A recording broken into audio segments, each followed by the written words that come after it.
Ladies and gentlemen, we got him. Aaron Glenn is the new head coach of your NYJ, New York Jets. Jet fans, Frankie from Flatbush, channel supporters, yes, we got him. Aaron Glenn is the new head coach of the New York Jets on a 5-year contract, as reported by Adam Schechter, I believe. We got him for 5 years. He's here. He's going to start constructing a staff, and we'll start looking at in particular, three gentlemen making it into the second round of interviews for the general manager position. Now, how should we look at this hire of Aaron Glenn? After all, some people are saying this is great and looking at the positive aspects of everything that Aaron Glenn brings to the table. Other people are saying this is terrible because he's a defensive minded coach and that hasn't worked for us. And also, he doesn't have any experience as a head coach, lots of coaching experience, but not as a head coach. And so we're bringing in another first timer, another defensive coach, and this has not worked for us. So why are we doing all of this over and over again? The way I would look at it personally, if you look at the landscape of the viable candidates this cycle, you would probably, if you had to rank them, would rank them Mike Vrabel, and then probably Ben Johnson. Most people would rank second, and then Aaron Glenn third, and then maybe Liam Cohen. These people, a lot of other good candidates, but that would probably be most people's top three for this cycle. And some people would have Aaron Glenn number two. I think everybody would have Mike Vrabel number one, and then you'd have Glenn, and most people would probably then have Johnson, but some would have Glenn second, and then, but most people would say he's at least third. So the New York Jets were able to acquire the third best candidate available. Remember, nobody interviewed John Gruden. John Gruden, there's 7 openings. Gruden got 0 interviews. Aaron Glenn got 7 interviews, 7 out of 7 requests. That tells you it's not just a Jet thing. 7 teams had openings. All of them wanted to talk to Aaron Glenn. I don't think any of the other coordinators went 7 out of 7. Other candidates, that is. Some went 3 out of 7, 4 out of 7. This man went 7 out of 7. Every team with an opening wanted to talk to this man. That's got to be, and we got him. And we're the Jets. We're in the ghetto.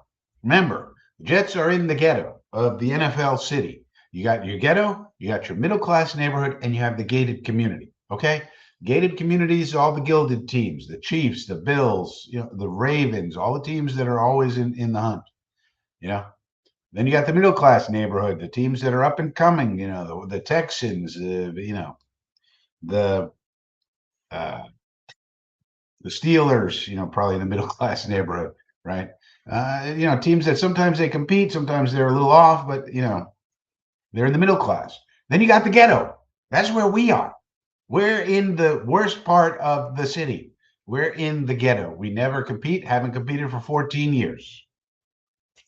It's been a long drought. And so now we got to fight and claw our way into the middle class neighborhood and then eventually, hopefully, into the gated community. Now, given that we got the third best candidate available, what?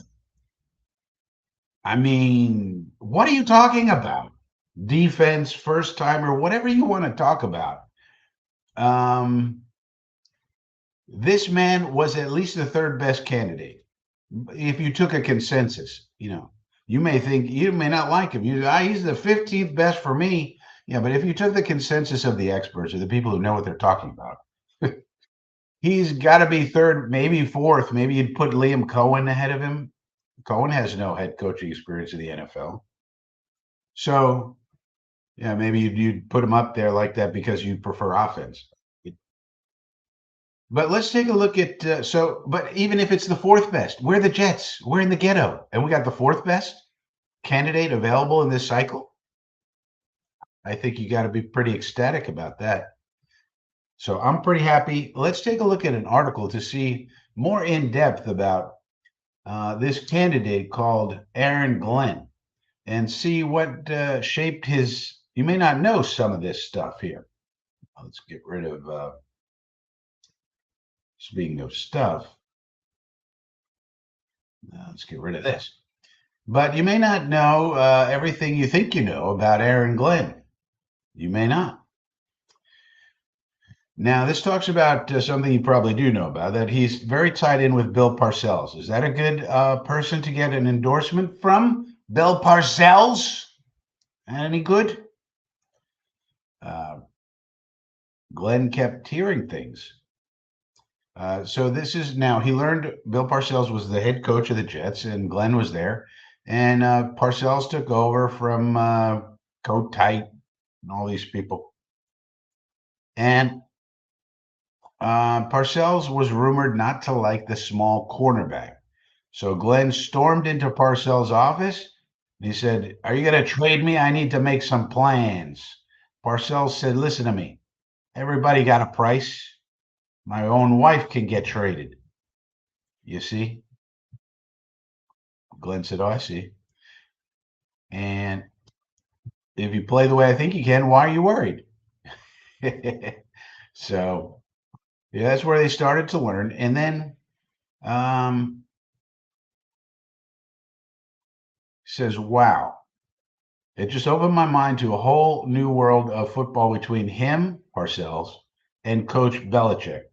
So endorsement number 2 comes from Bill Belichick. Is that pretty good? Bill Belichick, 6 rings. Is that any good?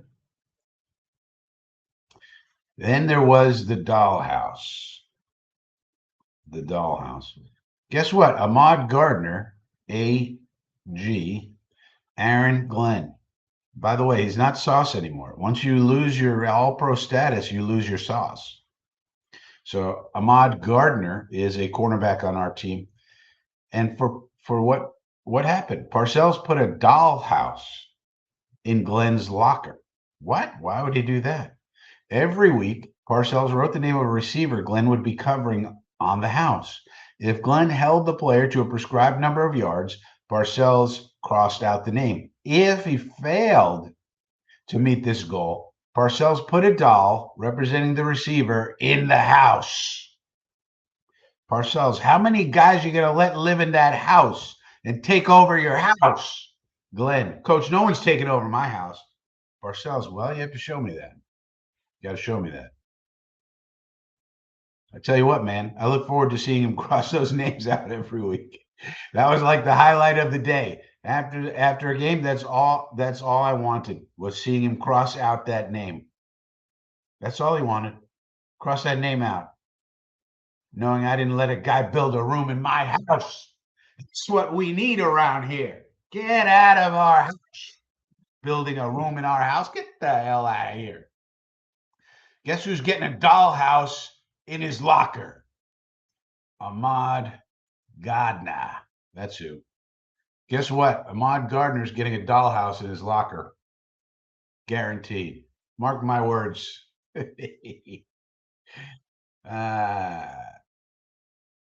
think another All-Pro might be coming for Ahmad next year.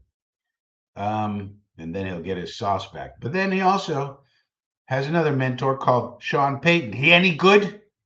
He any good? Sean Payton saw the potential in Glenn, blah, blah, blah. It was only because of his film study that he understood where he needed to be. Extremely intelligent. That's why he played so long. He understood splits. He understood concepts. He studied film. One of the leaders in that room, helped young players. You're defending the splits and then the routes that come from those splits. Sean Payton is a good guy to learn from.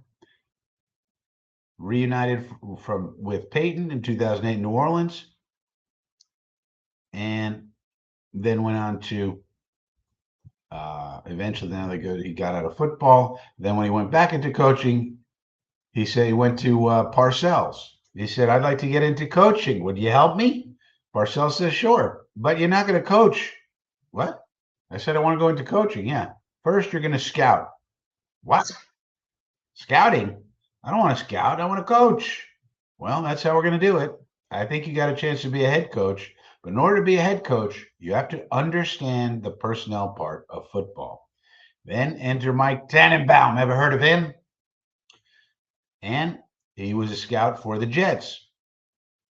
Entry-level position. Superiors tried to defer to Glenn and show him the respect he had earned as a player, but he would not allow it. Tenenbaum would ask another scout to run a menial errand. Glenn would say, "Nah, I got this."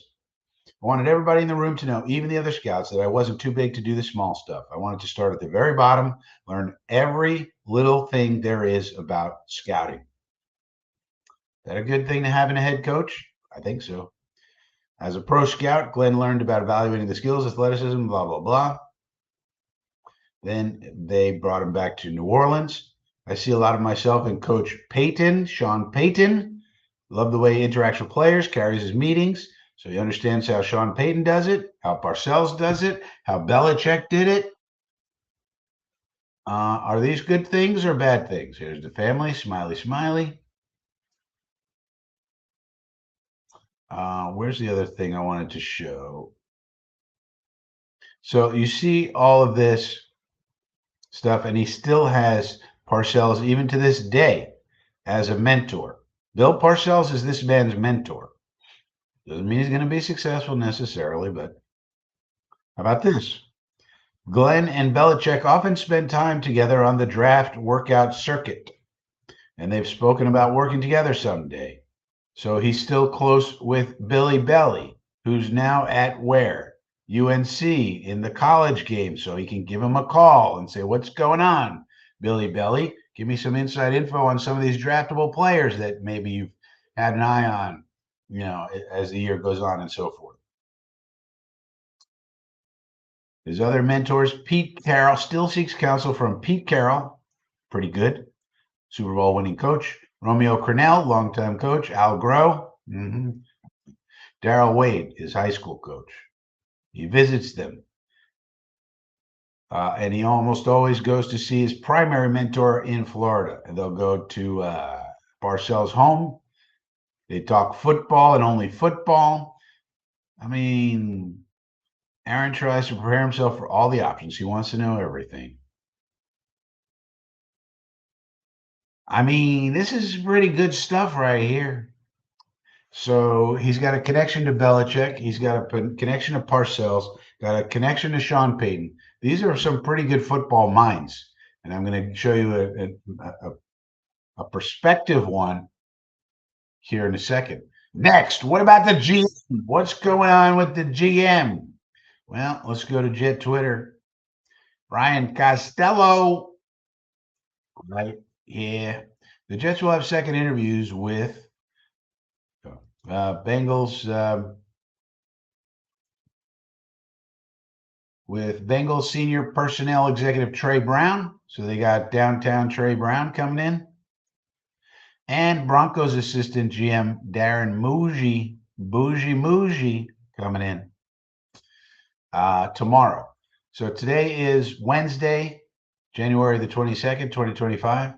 Tomorrow, they're going to bring these guys in. They already brought in Lance Newmark, was thought to be the favorite. Well, now they're bringing in these two. So it's going to be one of these three guys. Trey Brown, downtown Trey Brown, Darren Bougie, or Lance Newmark. So it seems like by Thursday or Friday, we're going to know our tandem of GM and HC. And shortly thereafter, we should know maybe what's going on with the quarterback position. Do we keep Rodgers? Do we keep Tay? Do we keep Lazard? And all of that. And that'll tell us a lot about what's going on this season. But I would say any of these picks are fine with me for GM. They all seem decent to me. Newmark has a connection to Glenn. Muji has a connection to Glenn through Payton. Trey Brown, there's no known connection to Glenn, as far as we can tell. So, but doesn't mean they're not in alignment. And also, I wonder if Aaron Glenn's going to take part in these interviews. He already knew Newmark, no reason, very well, from time together in Detroit. No reason to need to sit into that meeting, but I wonder if he sits in these meetings. Yeah, get him on the Zoom. Trey Brown, make sure he can work with these gentlemen, whichever one we choose. And so, I mean, I don't know. There's really no way to tell which one of these it's going to be. Zach Rosenblatt says Lance Newmark is not necessarily locked in for the job, so that tells you maybe Newmark has an edge right now. but it's hard to know for sure. But we will know probably by the end of tomorrow or Friday for sure who the GM is. And then once we know that, we'll do more research on that person, so forth and so on. Now, finally, what else happened during this process that was a little weird, a little strange, a little outside the box? Well, we interviewed a man named Mike Loxley. Here he is right here. He's the head coach of the University of Maryland right now. And people say, why are we interviewing Mike Loxley? And I suspect there's some sort of tie with Aaron Glenn, maybe through the agent. I don't know. But this is an organization called the National Coalition of Minority Football Coaches. So they aim to help, minority football coaches move up the ranks and so forth and so on. And Loxley founded this organization. So in addition to being a football coach, this guy knows how to run an organization. This is a big organization. Look, they got 1, 2, 3, 4, 5, 6, 7 people on staff. They got an executive committee and all of this. So I think Mike Loxley is actually a very bright guy that maybe we bring him in on the staff somehow. But the other advantage also is look who is on the executive committee here. Ozzie Newsome. Is that someone we might want to have more contact with? How about Bill Polian? How about this guy, Nick Saban? How about this guy, Mike Tomlin? How about this guy, Doug Williams? These are people that we need to know. We need to expand the brain power of our organization. And if it is true that Glenn has a tie to Loxley through this or some other tie, they know each other somehow else. Well, then we can maybe make some inroads, or maybe Glenn just can call up Nick Saban. He already knows Bill Belichick. I think he's pretty friend chummy with Mike Tomlin. Bounce some ideas off these people. Bill Polian, Ozzie Newsome. Some of these people are in the game, some are not. But like Nick Saban's an interesting guy here. He's a media guy now. Anybody can call him up and ask, his opinions on things. Be a sounding board. Same thing with Loxley. Maybe Loxley's just a super bright guy, and we just wanted an introduction. We want to start talking to people who are bright people. We need people who are bright people. We don't need a bunch of dummies. And you got some bright people here. Tomlin, Saban, these are some of the best. Doug Williams, Bill Polian, Ozzie Newsome. So I think there's a chance we could, I don't know. What if you brought in Nick Saban as like some sort of a consultant, like the role that Mike Vrabel played for Cleveland, or maybe something a little lighter, where he's not there every day, but he helps you in some kind of way. Could be something we're thinking about. Hopefully Woody and the crew are thinking outside the box, because we're going to need to. But that's just an interesting little tidbit there as to why are we talking about Mike Loxley. Nobody knows who this guy is. He's a very bright guy. And so, we have a dearth of bright guys in our organization. Anytime you can talk to someone as smart as that guy, you should do it. So we'll see, but maybe that becomes something, maybe it doesn't. But it's also just very weird that Nick Saban's just out there in the media, and he's not going to be associated with any college or NFL team in any way whatsoever. He's just going to do this media stuff. I don't know, man. But anyway, there you go. Aaron Glenn, head coach, New York Jets. Hopefully this computer held up okay to make this video. Because you never know. Frankie from Flatbush. Coffee with Frankie, 10 a.m. on Sunday. Don't forget that. See ya.